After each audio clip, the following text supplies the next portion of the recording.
On my 20th birthday, my mom handed me a trash bag and a one-way ticket. She said, "You're no longer one of us." 10 years later, they declared me dead. I walked into my own funeral. Shocking. I said, "Miss me? I'm Marceline." You know, most people worry about what their family will say at their funeral. But me? I watched my own mother read my obituary while I was still breathing. They declared me dead, held a church service, erased me from every photo, every memory, and I wasn't even invited. They sold my things, took my inheritance, rewrote the story like I never existed. And the worst part, they thought I'd never come back. But I did. It was an ordinary Thursday evening when my phone buzzed. I was halfway through folding laundry in my tiny apartment on the south side of St. Louis, the local news humming quietly from the TV. I almost ignored the notification. It was from Facebook Messenger. And let's be honest, who still uses that anymore? But then I saw the name, Shayla Boone. I hadn't heard that name in over a decade. My old high school friend, the girl who once snuck me out to late-night bonfire parties behind the soccer field. My thumb hovered over the message Curiosity one. Her message was short. "Hey, is this really you? Thought you were dead?" I blinked at the screen assuming she'd mixed me up with someone else. But then I scrolled down and saw the screenshot she'd attached. A Facebook post. Black and white photo of me at 16. Below it in bold letters. "In loving memory of Marceline Cross, our beloved daughter, sister, friend, 1992-2013. My stomach dropped. I stared at the post like it was a bad joke, a mistake, somebody messing around. But the more I looked, the colder I felt. Under the photo was a comment. "We miss her every day. She left us too soon." It was posted by Celine Cross, my sister. No, this couldn't be real. I shot a message back to Shayla. "What the hell is this? I'm alive." "Who told you I was dead?" Her reply came instantly. "Your mom. They held a memorial service, a big one at church. I thought you died in a car crash." My hands froze. I read her message twice, then 3 times. The room felt smaller, the air heavier. It was one thing to be disowned, cut out, forgotten. It was another to be buried alive. Before I could even process what I'd seen, another message popped up. "Here, you need to see this," a YouTube link. I hesitated for a second, then tapped play. The video opened with the Cross Family Church logo, the soft of organ music in the background. The camera panned across the crowded pews, familiar faces I hadn't seen in years. Neighbors, cousins, my parents' friends, all dressed in black. Then it landed on her. My mother, Verna Cross. She stood at the pulpit composed, graceful as ever. Her voice echoed through the sanctuary. "Today, we gather to remember Marceline, a troubled soul who lost her way. She's gone now, but we pray she's finally found peace." I couldn't breathe. They didn't just cut me off. They declared me dead publicly in front of God and everyone. The video panned to the audience, faces I grew up around, people who used to hand me casseroles at church picnics, who smiled and nodded every Sunday. None of them questioned the lie. None of them looked surprised. I let the video play to the end. My mother's crocodile tears, my father's stiff posture in the front row, Celine's blank stare, the slideshow at the end, a montage of childhood photos of me, my kindergarten graduation, my awkward teenage smile, the last photo of me at 16. They all sat there and mourned a funeral that wasn't real. When the video ended, the silence in my apartment felt suffocating. I sat there staring at the dark screen, feeling something rise inside me. Like grief mixed with rage, grief twisted into something sharp. I wasn't supposed to see this. They'd buried me without a body, without a question, without a fight. For 12 years, I'd worked my way up from nothing, scrubbing toilets and diners, waiting tables on weekends, putting myself through school. I built a life in the shadows because I thought I had no choice, but now I knew. They hadn't just left me behind. They'd erased me. And the worst part, no one, not one single person had said a damn thing. The next hour blurred. I sat there replaying the video, reading the comments under that Facebook post. Cousins I hadn't seen in years writing things like, "She was always so troubled. We tried to help her. Her poor mother. Such a loss." I felt sick. I reached for my phone and typed out a message to Shayla. Why didn't anyone ask? Why didn't anyone look for me? Her reply was gut punch simple. "They said you didn't want to be found." That's when it hit me. They hadn't just killed me in words. They'd made me invisible. And they thought they could get away with it. I wiped my face, stood up from the couch, and walked to the window. The city lights of St. Louis glowed back at me, unaware, uncaring. But I was no longer the girl they buried 12 years ago. If they wanted me dead, fine.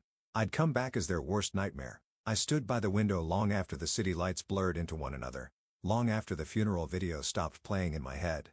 The silence in my apartment pressed on my chest like a weight. I thought maybe if I stayed still enough I wouldn't feel it, that sickening emptiness, the ache of being wiped away. But stillness doesn't save you.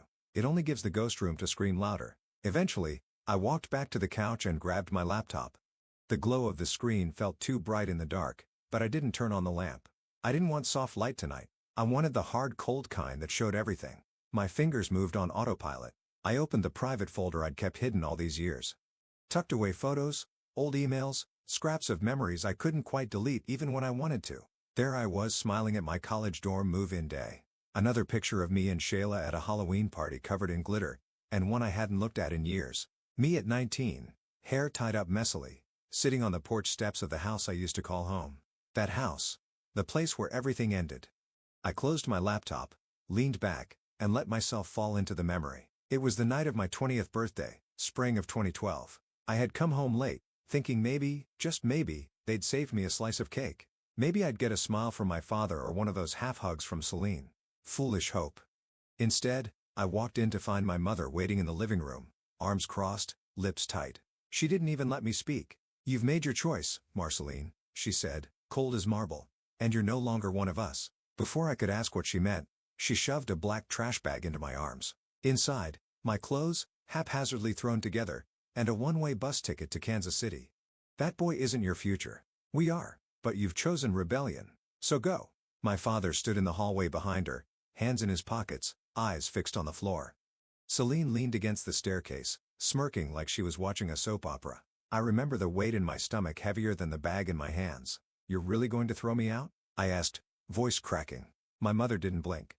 "You made this bed. Now lie in it." Outside the night was cold for April. I sat at the curb for a while, the bus ticket crumpled in my hand, wondering if I should tear it up. But where would I go? No one ever comes looking for the daughter they've buried alive. That night stayed with me longer than any scar. But I thought that was the end of it, being discarded, pushed out. Turns out it wasn't enough for them to exile me. They had to erase me. I leaned forward now, opening my laptop again. On impulse, I searched my own name. Nothing. No old photos, no tagged memories, no birthday wishes from years past. My high school graduation post, gone. Photos from our family trip to Yellowstone vanished. It was as if every digital trace of me had been scrubbed clean. I opened Celine's profile out of spite, scrolling through her curated picture-perfect life, posts about family holidays, her big promotion at the bank, the annual church fundraiser. Every caption dripping with sugar. "Grateful for my beautiful family. Wouldn't be who I am without them," as if I'd never existed. Scrolling further, I found something that punched me right in the gut. A post from 2014. A photo of my childhood bedroom, empty and stripped bare, captioned, "Cleaning out the past to make room for the future." I recognized the rug rolled up in the corner, the bookshelf my grandfather built, the one I used to line with borrowed library books. Gone. That's when I remembered a conversation I'd overheard on the night they kicked me out. Celine's voice muffled through the thin walls. "She brought this on herself. She's not family anymore." At the time I thought it was just anger. Now I knew it was something worse, something calculated. They hadn't just thrown me out, they'd erased me. The digital graveyard was complete. No trace of me anywhere. Every memory, every photo, every post deleted. A part of me wanted to slam the laptop shut and pretend I hadn't seen it, but the other part, the part they couldn't kill, kept me scrolling, digging, screenshotting everything I could find. I wasn't going to disappear quietly. As dawn began to creep through the blinds, I closed the laptop and sat in the dark for a while, listening to the city waking up outside my window. Then I whispered to myself like a promise, "You wanted me erased, but I'm still here, and I'm coming back." The sun had already begun to rise by the time I stood up from the couch. My apartment was bathed in that soft, hesitant light that only comes at dawn, when the city hasn't fully woken up and everything feels fragile. I hadn't slept. Couldn't. My head buzzed like a radio stuck between stations, thoughts jumping from one to another without landing anywhere solid. The funeral video, the empty digital footprint, Celine's cold words, it all circled endlessly. I moved to the kitchen, made a cup of bitter black coffee, and sat back down at my desk. My laptop stared back at me, waiting. Part of me wanted to shut it, pretend this nightmare had ended with the sunrise, but I knew better. They wanted me erased. I was about to show them how badly they'd failed. Without thinking, I opened an old folder buried deep in my files, documents I hadn't touched in years. Bills, contracts, loan applications, rejection letters, a trail of my life back when I was building it from scratch. That's when I saw it. A loan application from 2018, denied. The reason stared back at me like a slap in the face. Applicant listed as deceased. My stomach dropped. This wasn't a mistake. This was paperwork murder. I scrolled back through other letters, emails, old tax documents.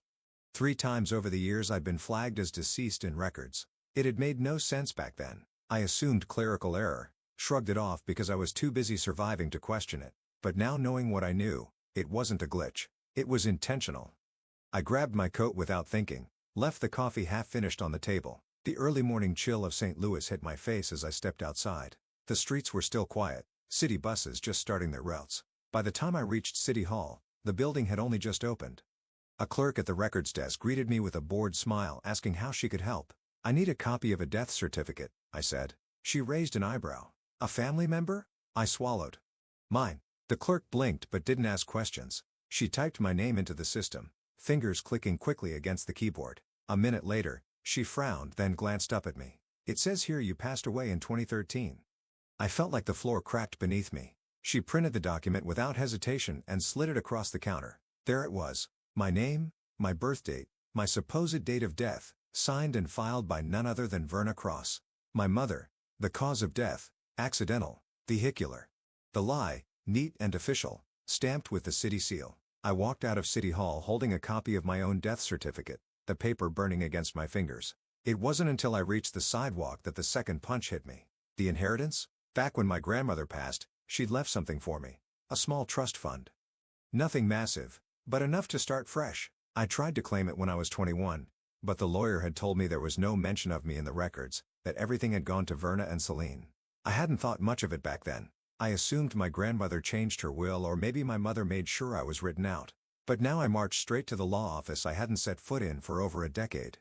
Same gray walls, same stiff chairs, same receptionist with the same tired smile. The lawyer, Mr. Aldridge, barely remembered me at first, but when I told him my name and asked to revisit my grandmother's case, something shifted behind his eyes. "You know," he said, adjusting his glasses, "I always thought it was odd. You were supposed to be listed, but your mother provided proof of your death when the estate was processed." He pulled up the old files. There it was again. My death certificate used to legally remove me from the will. They hadn't just declared me dead. They'd stolen everything I was supposed to inherit, all because to them I was better off erased. I left the law office with copies of the documents tucked under my arm, my mind moving faster than my feet as I walked back to my apartment. By the time I stepped inside, the city was fully awake.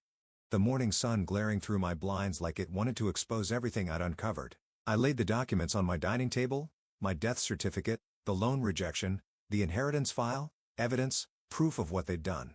They'd killed me on paper, but I was still here, and I was done letting them write the story. I pulled out my phone, opened the airline app, and booked a one-way ticket back to St. Louis. It was time to face the family who buried me alive. The plane touched down in St. Louis just before noon, the wheels rattling hard against the runway as if even the ground was reluctant to welcome me back. As I walked through the airport terminal, I kept my head low, sunglasses hiding the storm brewing behind my eyes. I hadn't set foot in this city in over a decade, but somehow everything felt exactly the same and nothing did. I rented a car at the curbside, the clerk barely glancing at me when I handed over my ID. I drove through the streets I once knew like the back of my hand, the skyline of the city looming in the distance sharp against the clear blue sky. It wasn't until I turned onto Kingsbury Avenue that my hands started trembling on the wheel. There it was, the old church, the place where they'd held my funeral. The Cross family church hadn't changed. Same red brick exterior, same white steeple scraping the sky. For a moment, I slowed the car, staring at the front steps where I used to sit after Sunday school, waiting for my father to finish small talk with the congregation. Now those steps were stained with a memory I couldn't scrub clean. I didn't stop. I kept driving past the familiar corner store, past the park where I used to sneak cigarettes behind the bleachers until finally, inevitably, I turned onto my childhood street. The Cross family house sat quietly at the end of the block. Same manicured lawn, same white shutters, the same rose bushes my mother pruned every Saturday morning, except now it felt like a tomb. I slowed but didn't park just enough to let my gaze linger on the front door, the one I used to walk through every day without realizing how quickly it could close behind me forever. As I drove past, memories pushed their way to the surface like unwelcome guests. It was late at night, the night Verna threw me out. I'd been standing in the living room holding that ridiculous black trash bag. My father across from me, Harlan Cross, the man who used to tuck me in with bedtime stories about brave girls who fought monsters. That night, he couldn't even meet my eyes. "Harlan." My mother barked at him, her voice sharp, cutting. "Say something to your daughter." He didn't. He stood there like a statue staring at the floor. shoulders hunched as if he'd shrink into nothing if he stayed still enough. I remember the taste of copper in my mouth, the panic rising like bile. "Dad," I whispered, hoping, begging for him to step in. "Stop this madness." He shook his head. "Your mother's right," he said quietly, voice hollow. "You've made your choice." That choice cost me everything. The memory faded as I pulled into the parking lot of a small motel off Del Mar Boulevard. I didn't want to stay anywhere too close to their world. The motel clerk barely looked up when I paid for 2 nights in cash. Once in my room, I dropped my bag on the bed and collapsed into the chair by the window, staring blankly at the afternoon traffic crawling past. The past wouldn't leave me alone, so I stopped trying to outrun it. I reached for my old phone, the one I hadn't used in years but still kept tucked in a drawer for reasons I couldn't explain. I powered it up, the battery barely clinging to life. I sifted through old voicemails, old texts, deleted folders. That's when I found them. A folder I didn't remember saving, messages from my father, unsent drafts, never delivered. "I don't know if you'll ever read this. Your mother, she's not making this easy. I wanted to call you on your birthday." I should have stopped her. Each message felt like a knife carving into old scars. He tried, but not enough. In my email drafts, there were letters. Awkward, clumsy apologies typed out, but never sent. Letters that stopped short of taking responsibility. "Your mother thinks I shouldn't talk to you. She says it's for the best. I hope you're safe wherever you are." I closed the phone and let out a long breath I didn't realize I'd been holding. He wasn't innocent, but maybe he wasn't heartless either. That night back in the motel, I sat at the small desk by the window, pen in hand, notebook open. I'd stopped writing in journals years ago, but tonight, the words needed somewhere to land. "Silence is a choice," I wrote, "and he chose to let me die." I closed the notebook gently like it contained something fragile. My phone buzzed against the table, pulling me out of my thoughts. A message from an unknown number. "Family anniversary party tomorrow. Everyone will be there." My heart stilled. It wasn't an invitation. It was a warning. Morning sunlight crept stubbornly through the thin curtains of my motel room, casting long stripes across the rumpled sheets. I hadn't slept well. My mind kept looping that message. Family anniversary party tomorrow. Everyone will be there. They called it a party. To me, it sounded like a funeral I hadn't agreed to. I reached for my phone the moment I opened my eyes. Notifications blinked in the corner of the screen. One stood out. A forwarded Facebook event from an unknown account. I tapped it open. 40th wedding anniversary, Verna and Harlan Cross. All family welcome. The banner photo was a picture of my parents in front of the church, arms around each other, smiling like they hadn't buried a daughter in lies. Below it, dozens of comments scrolled endlessly. "Congratulations to the most faithful couple we know. You've built a beautiful family. Celine is such a blessing." I searched the guest list. My name wasn't there. Of course, it wasn't.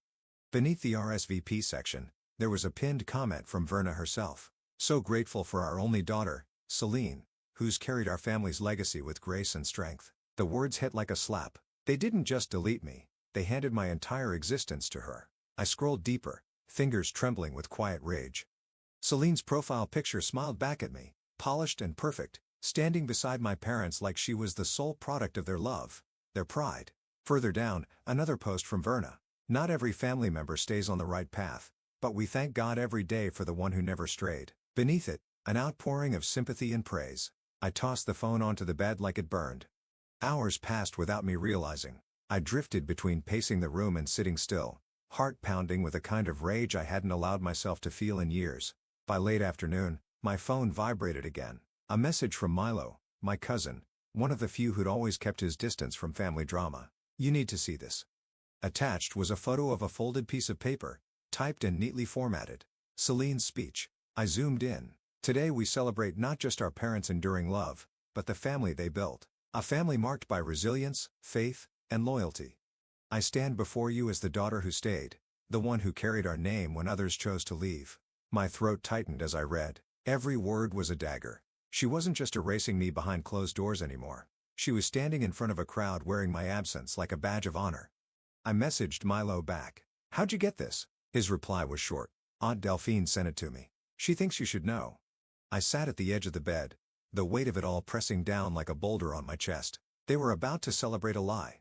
Smile for photos, raise champagne glasses, tell the world how perfect they were, all while dancing on my grave. Enough. I opened the notebook I'd started last night, the one where I'd written about my father's silence. I flipped to a new page and scribbled, "You bury me once. Shame on you. You bury me twice. Watch what happens next." Then I grabbed my phone again and messaged Milo. Tell Aunt Elfin something for me. He replied instantly. What? Tell them this. If they keep burying me, I'll bring the whole graveyard with me. The sun dipped lower behind the motel blinds. I stood, moved to the table where I'd laid out my documents, the death certificate, the inheritance paperwork, screenshots of social media posts, copies of the speech Milo had sent me. I organized them neatly in a folder. If they wanted to put on a show tomorrow, I was going to give them an ending no one would forget. As night settled over St. Louis, the first sat by the mirror in the motel room tying my hair back. I looked at my reflection, not the girl they'd called troubled and rebellious, not the ghost they declared dead. A woman who had clawed her way back from nothing, who knew the truth. Tomorrow, I whispered to myself, my gaze steady. I show them who's really dead inside. By noon the next day, the city felt like it was holding its breath. The sun hung high over St. Louis, its spring warmth brushing over the streets as if nothing monumental was about to happen. I stood by the window of my motel room, folder in hand, dressed in black, not mourning, preparing. I'd spent the morning moving slowly, deliberately, ironing the creases from my dress, securing my documents in order, brushing my hair back neat and sharp, every move a declaration. I was alive, and I was done hiding. At precisely 1:30, I drove toward the Cross family home. The streets grew narrower, more familiar with every turn, and there at the end of Kingsbury Avenue stood the house that had once been my entire world. It looked almost staged, balloons tied to the front gate, a banner stretched across the driveway. 40 years of love, Verna and Harlan Cross. Cars lined the curb. People milled about on the front lawn holding champagne flutes, laughing in their Sunday best. From inside, I could hear music drifting out, light and cheerful. The smell of catered food and fresh-cut roses mixed with the sound of polite conversation. A perfect party, a perfect lie. I parked 2 houses down, stepped out, folder tucked firmly under my arm. As I walked toward the front door, no one noticed me at first. They were too busy smiling, too busy congratulating themselves. I stopped by the gate watching them. Verna floated from guest to guest like a queen at court, flawless in her navy blue dress, silver necklace resting perfectly at her collarbone. Harlan lingered in the corner, drink in hand, shoulders hunched like a man trying to disappear, and Celine, radiant in a pale yellow dress, stood front and center, beaming the family I'd been cut from the story they rewrote without me. I stood quietly for another moment breathing in the scene, then I pushed the gate open and walked in. No one noticed at first. The laughter didn't stop, but as I moved toward the front steps heads began to turn, and when Verna raised her glass the room fell into focus. Thank you all for being here. She began, her voice smooth as honey. 40 years of marriage is no small thing. And today we don't just celebrate love, we celebrate family. She glanced toward Celine, who smiled sweetly, knowingly. Some of us lost people along the way, people who lost their way. She paused, letting the weight of her words settle. We honor them too, and we give thanks for the daughter who never strayed. A ripple of polite nods swept through the crowd. And then, as if rehearsed, Verna unfolded a piece of paper from the pocket of her dress. I recognized it immediately. The same obituary she'd read at my funeral a decade ago. In memory of our beloved daughter, Marceline Cross, lost too soon but never forgotten. Her voice cracked at the right places. Eyes shimmered with manufactured grief. The performance was flawless until I stepped through the front door. The sound of the latch clicking echoed louder than her speech. Aunt Ruth dropped her champagne glass. It shattered against the floor. A hush rippled through the crowd like an electric current. Verna froze mid-sentence, the obituary slipping slightly in her hands. Celine's smile faltered, her eyes locking onto mine. I took one step forward, then another, the folder clutched tightly in my hand. Sorry to interrupt, I said calmly, my voice carrying across the room. I wasn't sure if I needed an invitation to my own funeral. The silence was deafening. All eyes turned to Verna, then back to me. Some faces registered confusion, others horror. Verna's lips parted but no words came out. I walked forward slow and steady until I stood in the center of the room. You declared me dead, I said, voice steady. You held a service. You read my obituary at a church filled with people who clapped and nodded and prayed. I paused, letting the weight of it settle. But here's the problem, I continued, pulling open the folder. You can't bury someone who's still breathing. One by one, I laid the documents on the cake table. First, the death certificate stamped and signed by Verna's own hand. Then the inheritance file showing how I'd been erased to funnel money elsewhere. Next, the rejection letters marked deceased applicant. Finally, screenshots of social media posts, the obituary, the lies that had been repeated over and over. You told everyone I was gone, I said, turning to face them all. But I've been living, working, building a life while you were mourning a corpse you invented. The room remained frozen. No one moved. Verna's hand trembled against her glass. Celine stood rigid, mouth tight, gaze darting to the documents as if she could will them to disappear. Then from the back of the room a voice broke the silence. "You're not alone anymore." I turned. Aunt Delphine stood near the hallway, her eyes locked on mine. Beside her, Milo stepped forward too. A fracture began to split the room, clear and visible. Some faces turned toward Verna in doubt, others looked away in shame. The ghosts weren't staying buried. The family was about to split wide open. The silence that followed Aunt Delphine's words didn't last long. It cracked like thin glass under the weight of too many whispers, gasps rippling through the crowd. I could feel the room shifting, eyes darting between me and Verna, mouths half open in disbelief. Someone near the cake table muttered, "Is that really her?" Another voice, lower, more hesitant, "She's supposed to be dead." The murmur grew louder, rolling across the room like a wave ready to crash. Verna tightened her grip on her champagne glass. Her lips pressed into a line so thin it almost disappeared. Celine's stare hadn't left me. She looked like she'd swallowed glass, rigid, sharp, ready to cut. Aunt Delphine stepped forward, her heels clicking against the polished floor, the sound slicing through the tension. "I've stayed quiet long enough," she said, voice steady but strained. "It's true. Marceline's alive. She's been alive all these years, and we've all been part of the lie." A ripple of movement near the back of the room, some guests shaking their heads, others exchanging frantic glances. Verna's eyes snapped toward Delphine. "Sit down," she hissed, sharp enough to slice skin, but Delphine didn't flinch. "I won't." Next to her, Milo straightened, his gaze locked on Celine. "You did this," he said, voice louder now. "You helped them erase her. You sat back while they buried your own sister and called it righteousness." Celine's jaw clenched. "You don't know what you're talking about, don't I?" Milo shot back. "I was there the night they cleaned out her room. You acted like she never existed." The crowd shifted again, this time with a noticeable divide. Some family members moved closer to Delphine and Milo, others drew tighter around Verna and Celine like soldiers readying for battle. Verna regained her poise like it was a second skin. She raised her chin, her voice slicing through the noise. "You want to talk about family?" she snapped. "Family doesn't betray their blood. Family doesn't abandon everything we stood for and come crawling back just to destroy what's left." I met her gaze without blinking. "You destroyed it yourself the day you decided I was easier to bury than to love?" The room erupted, voices overlapping. People arguing in corners, some already heading for the door. Years of polite smiles and Sunday prayers unraveling in real time. Celine stepped forward, her eyes burning. "You're only here to ruin everything.